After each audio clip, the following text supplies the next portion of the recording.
Hello and welcome to the Low Carb Conversations podcast. I'm your host, Holly Jean. I'm joined with Leah today. Hi, Leah. Hi, Holly. Hi, everyone.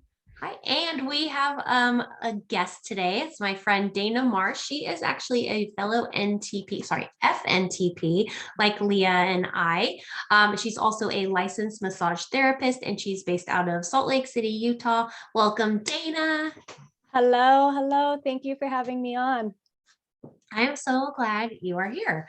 So Dayna and I actually met in NTA school. We met at the first workshop weekend. She sat behind me, and then we became each other's like partners through all the weekends, and we then became foodies. We'd hit up all the restaurants, all the workshop weekends, and we would study together. And that was in 2019. And now here we are. We just went to the Las Vegas Keto Expo together.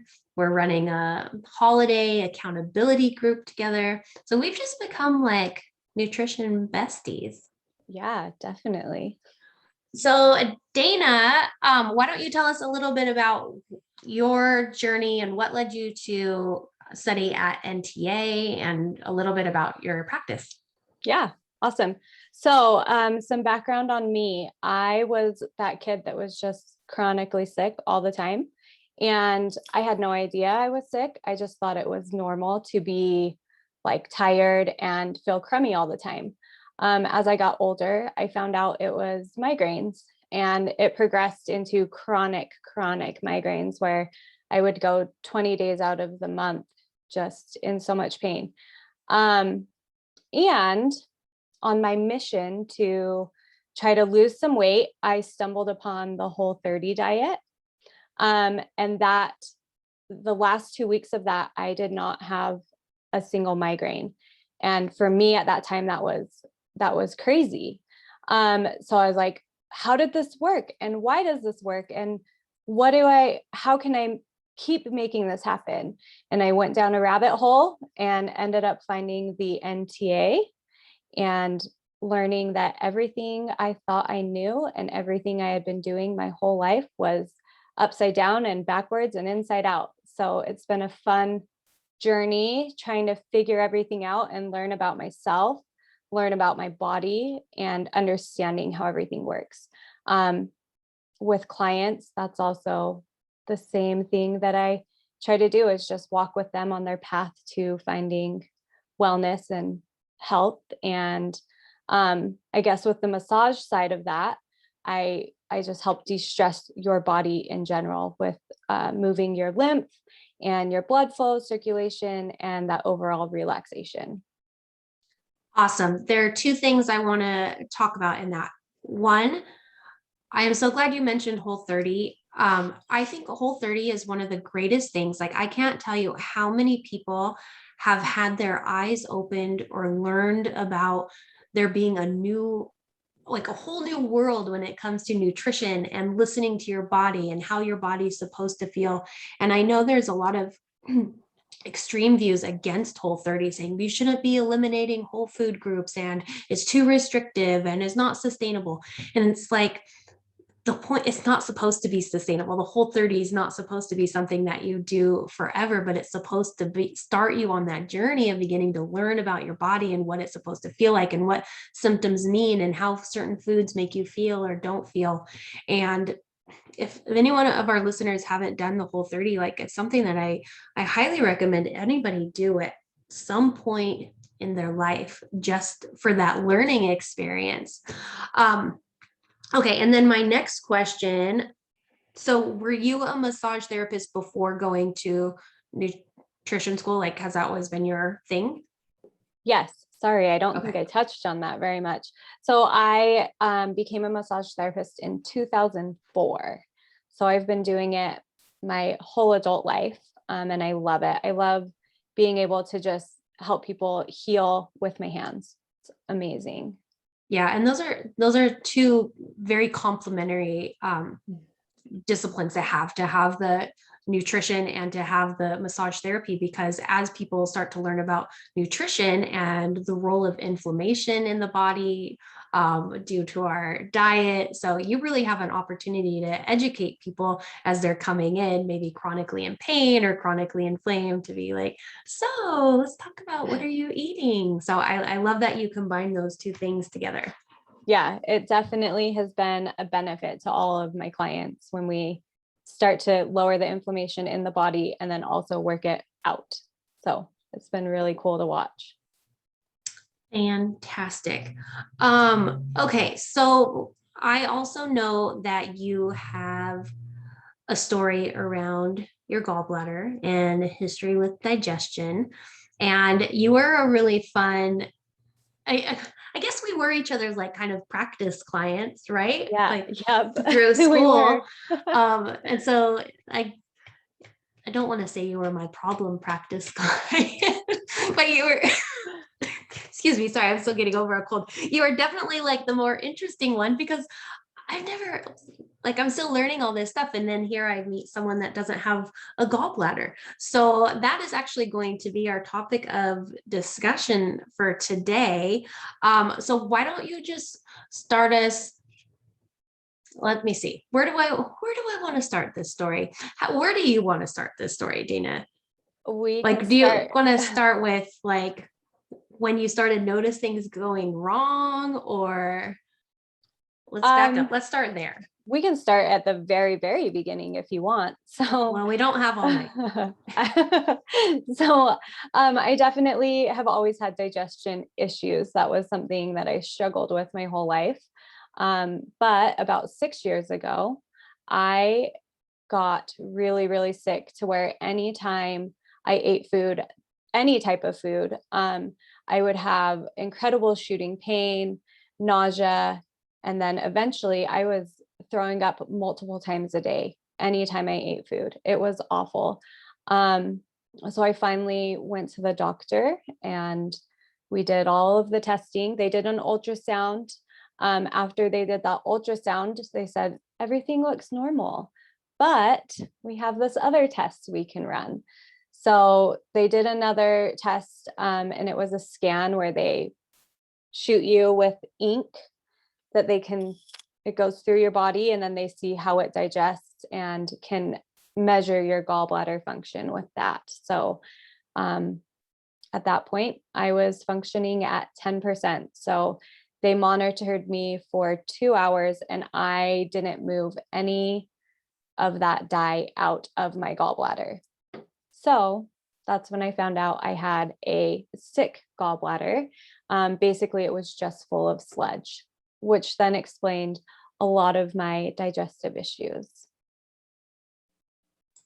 And the reason we're having this conversation right now is because this is the time of year where people are experiencing a lot of digestive discomfort. It's the holiday season, and basically the time from Thanksgiving to New Year's, people are traveling, eating lots, and they're also experimenting and having exposure to different kinds of holiday diets, and then there's added stress, and our bodies just can't handle it. Like it's like compounding negative consequences. So there's actually a spike in emergency room visits around Thanksgiving for people needing to have their gallbladders removed. So I'm glad you are here to talk about this with us. Leah, do you want to pipe in and share anything about why the gallbladder is important? I was going to say I had a similar gallbladder story where I was like, back when my digestion was really bad and having lots of digestive issues, I would have this sharp shooting pain, so much to the point where I'd have to like stand up, and I wasn't able to like sit down because the pain was so intense. I'd have to like stand and clutch my side. And someone's like, you have to go to the doctor and find out what this is. And I went to the doctor and they were like, oh, I think it's gallbladder pain. Go send you for a ultrasound or whatever they do. And they discovered that my gallbladder was full of actual tiny little gallstones, like hundreds and hundreds of them. And so I went to the specialist, and he told me this really rude story about how the most common people he see are I don't know what he said, was like the 4 Fs or something like that. It was like fat, female, 3 Fs, fat, female, and 40s. That's how he categorized people with gallbladder issues. I know, which I was sitting there in front of him. I was 25 years old, and I was like, and I didn't think I was that overweight, but like, he was completely rude. And he said to me, you know what? I can't do anything for you. Just go away. And if you decide to have children, when you get pregnant, sometimes that can push up against the gallbladder and the stones can come out, and then that can cause pain. So about the time when you go to think that you might start having children, come back and I'll remove your gallbladder. But I just think how lucky I was to dodge that whole scenario by him being so obnoxious and rude, because I was like, I am never coming back to see that man. I am never, doing any of that. And actually not too much, a few years later after that, I ended up cleaning up my diet enough so that I didn't have the gallbladder pain anyway. But yeah, I just, thought that was such an interesting categorization from the male doctor to me. Oh my gosh. That is absurd. Yeah. So yeah, the gallbladder, people always do say is like not essential and we don't need it, but in fact, we do need it. We need all of our body organs. They all play a role, but I think the point that people need to differentiate here is that you actually can live without it.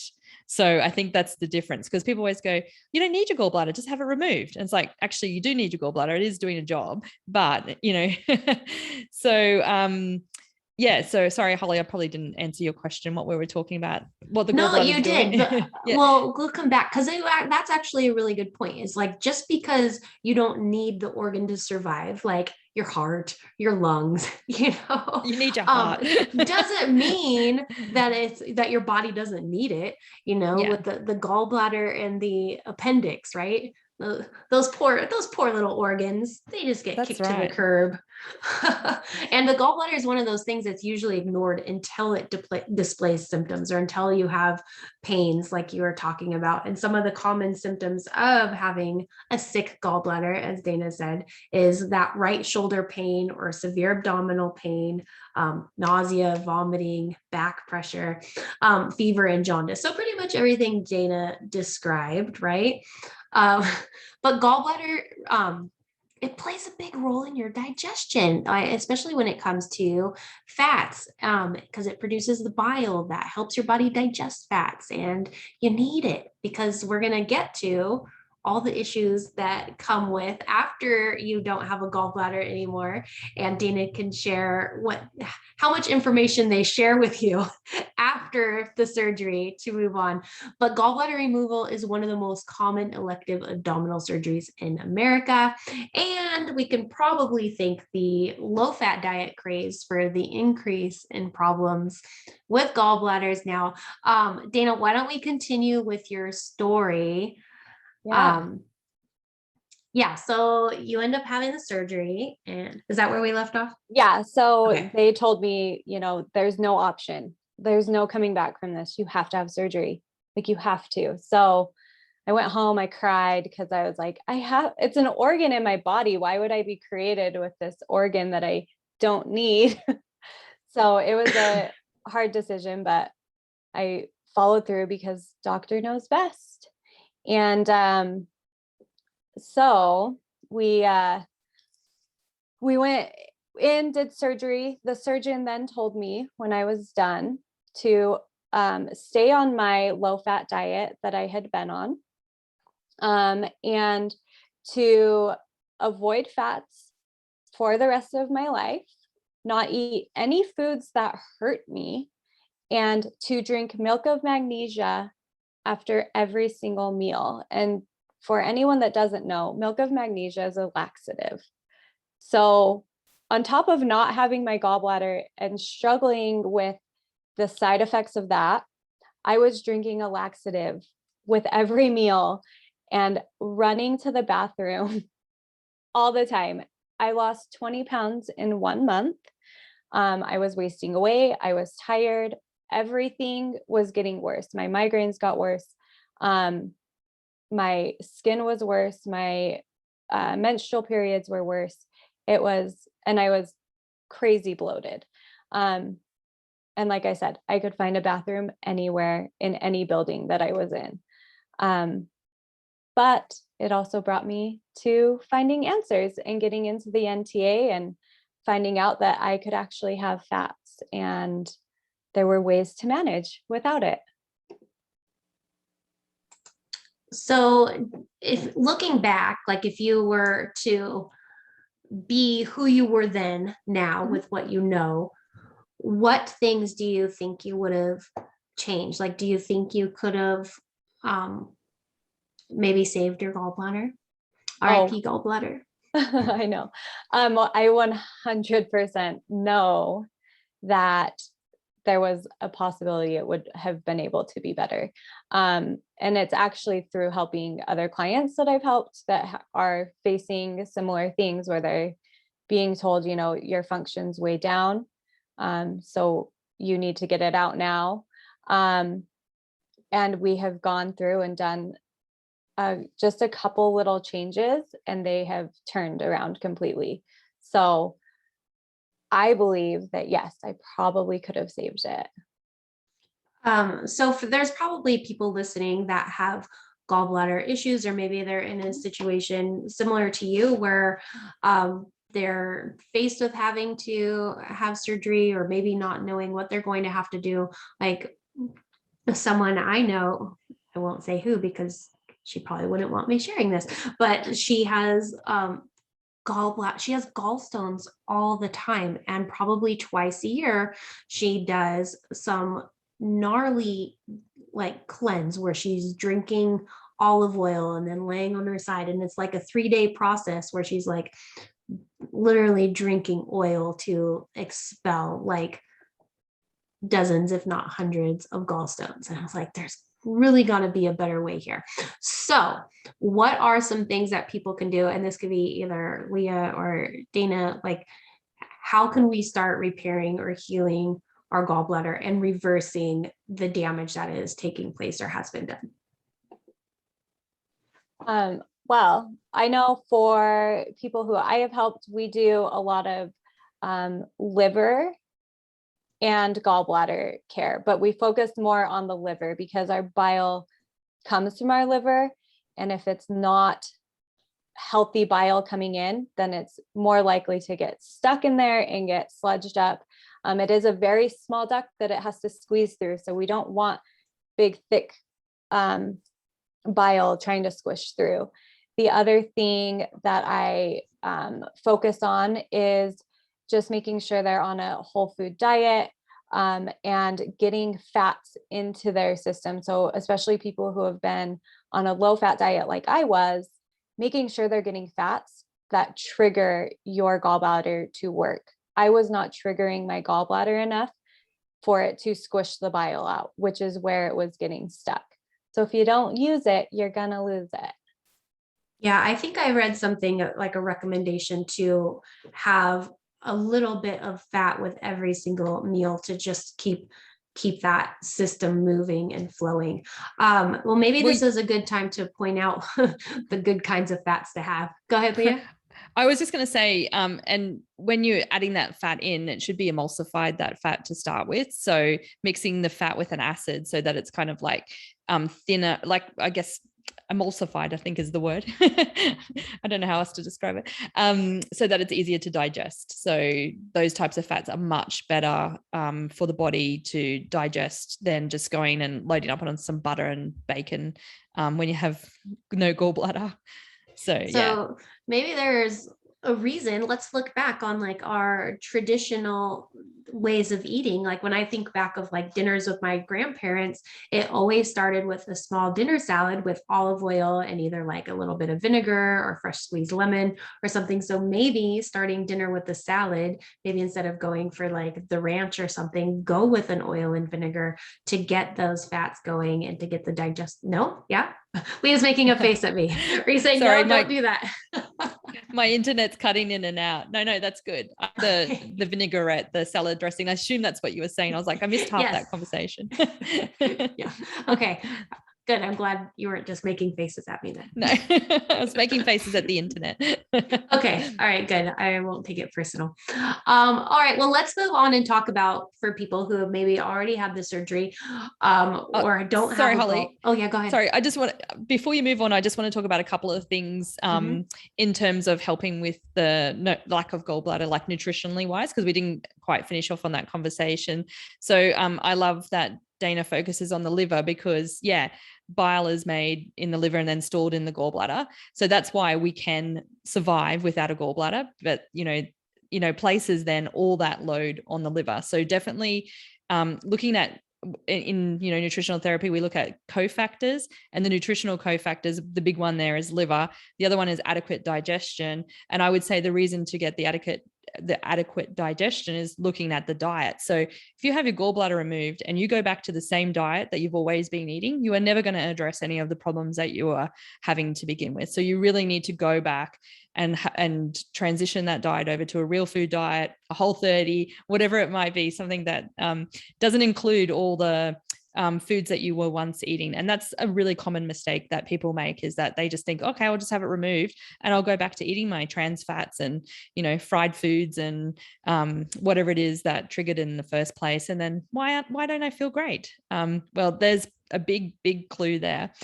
I also think too, and enzymes, that's the other one that we look at as well. So just how we can break down the food, how we can digest with different kinds of enzymes, and then looking at the cofactors to make bile, so that we can there's usually like two kind of issues happening here. We're not making enough bile. Dayna was kind of touching on that by saying that we're not triggering the gallbladder to actually activate and do its job, and then you don't have a gallbladder, so it's not being able to activate. And then there's also the bile thinning. So if you're wanting to thin the bile, we're looking for things like taurine and vitamin C. All those kind of supplements are great. You may need an additional supplementation to start with, or maybe you can get that through some food sources. And then when you're wanting to get the bile, I guess, flowing, you kind of like need to look at magnesium. Taurine's another really good one. Again, like I mentioned, it does both bile thinning and production. And you'll need cofactors like zinc and B6 and things like that. So I guess, they're just some really rough, and there's more in all of that there. So working with a practitioner can really be beneficial in times with gallbladder removal or gallbladder biliary insufficiency, like not being able to make the bile. And so in my practice, with working with people on low carb ketogenic style diets and applying nutritional therapy to that, one of the big things that I look at is how they're digesting their fats, and is the right digestive process working there in order to absorb all those lovely fats that they're eating. And so one of the main ones I'll get them to do is that like emulsifying of the fat. So can we get that into the salad dressing vinaigrette kind of style? Can we get it in different ways just by mixing the acid and the fat together? So I just wanted to add that in there, Holly. I'm glad you did. Thanks. Okay, well, let's go on. Talk about foods to avoid when you don't have a gallbladder. And I think, Leah, you kind of touched on this too, because if people are just going back to the same diet they were eating beforehand, then they might run into some trouble. Dayna, was there anything in particular that you noticed that you just could not eat anymore afterwards? Like how are you, like right after you already touched on the Miralax, but were there any like special foods? Like how did you learn, besides from the hard way, of what not to eat? So it's hard for me to say immediately after what caused issues, because I was taking that laxative on a regular basis. So, but I do notice fried foods are definitely they're hard it makes me feel so much worse than what it did before. And just painful, and that urgency happens. So I would say just those fried foods, the vegetable oils, all of those things that I definitely stay away from, but nothing like huge that for me that I've noticed, but I do know with a lot of people that I've worked with and people that I know that have the same experience, anything that's too high fat. So it's just balancing those fats. And then the other thing is the way we eat. So for me, I started testing out intermittent fasting. And for a lot of people, that's awesome and amazing. For me, without my gallbladder, it is not. It's way too much food all at one time, even supplementing with bile salts and all of that. It's just way too much food and too much for my body to have to digest all at once. So I have really just focused on smaller meals, 4 to 5 times a day, normally closer to 4, just because I don't like to be eating all day long. It's hard to get that much food in all the time. But those have been my biggest. And then also the ketogenic diet, which I have tried and I love it for so many people. But for myself, it is not, that high fat is just really, really hard. It's just taxing on my body personally. I was going to ask that. I have a good girlfriend who I always forget that she doesn't have her gallbladder. And I was like, you eat too much carbs. And she's like, well, I can't do the keto thing. I can't do the low carb thing. But she also has a bunch of blood sugar dysregulation too. So like, Leah, have you run into this with clients of yours, since this is like an area you specifically work in? Like, have you had experience working with anyone doing a keto type or a high fat, low carb type of a diet? While with no gallbladder, not having a gallbladder? Yeah. So like one of my first clients that I had a lot of success with was actually doing ketogenic style diet. She was having lots of issues. She was basically drinking tea and heavy cream at every meal and then running to the bathroom. And similar to your story, Dayna, like she had to plan her outings around trying to find where a bathroom was, because she was so upset, like that she wouldn't, so anxious, sorry, is the word, that she wouldn't be able to go out and be able to find a bathroom because she never knew when it was going to hit her. And she was working as a nurse. So she'd be like out on the ward and suddenly have to go. So, she really needed to do something about it, which is why she came to see me. And yeah, you could just see in her food and mood journal, it was just like tea cream, like beef stroganoff with all the creams in it, all those kind of really heavy fats. And I was just like, really, you're just not digesting any of these fats properly. That's what's happening here. It's too much on the body. So I worked with her for, I think, maybe 2 or 3 months, just by changing the diet over and just focusing on real food sources of the and non-dairy sources of fats, and real food, like protein and unrefined carbohydrates. So just veggies and things like that. As well as emulsifying the fats like we just mentioned, and some bile salts. And within that 3 months, she had such a dramatic change. She was just like a new person. And in nutritional therapy, we have a graph called a symptom burden graph. And she went from like what we call hitting the roof, where everything was like exclamation marks and really high, right, dropped back down to just like within a normal range. So it was just quite amazing to see. So I think you can really make some benefits there. I think it's just the type of fats and the way you're eating the fats. So yeah, back to the same things that Dayna's been saying. Yeah. And I guess it's really bio individual too. It's like one person might be able to handle it, maybe not the other, or maybe that journey just doesn't always look the same for someone. So you guys have both each mentioned bile salts. Do we want to touch on what those are? Because I know I've heard of a couple people who don't have a gallbladder and have never heard of bile salts. They're not told to supplement with anything. So how do those help for someone that does not have a gallbladder?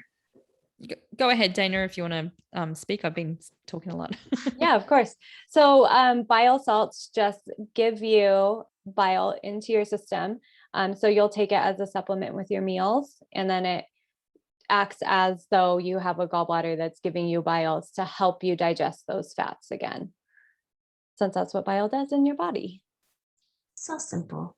And something so simple, you would think that would be a recommendation for someone who needs this. You'd but think it would be recommended, but they're right. not given anything, and not right? the milk of magnesia. Yeah, nobody told me about bile salts. I didn't know until I was in the NTA and we talked about needing bile salts if you don't have a gallbladder. Really? And I was like, nobody's told me this ever. How come I didn't know about this? And See, right there, worth the cost of tuition. Exactly. It changed my life. It really, now that I can have quality fats again and digest them properly, my whole life is so much better because of that. So it was worth it. And you don't need Right. bile salts if you have a gallbladder. If the gallbladder is not functioning properly, we need to look at those other nutritional cofactors that I was talking about and cofactors I was talking about before, because you do not need to add more bile salts into that mix when you already have a gallbladder. You need to get the gallbladder working efficiently. Yes. I think that goes with it. If you don't use it, you lose it. So when you add in the salts, your gallbladder will get lazier. Yes, exactly. I agree. Good point. Good point. Okay. Do either of you have anything else to add or ask?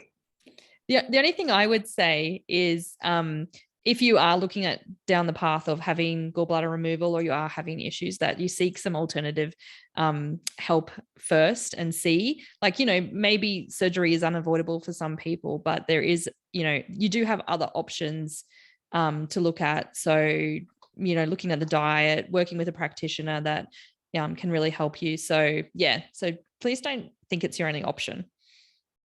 Yes, I agree.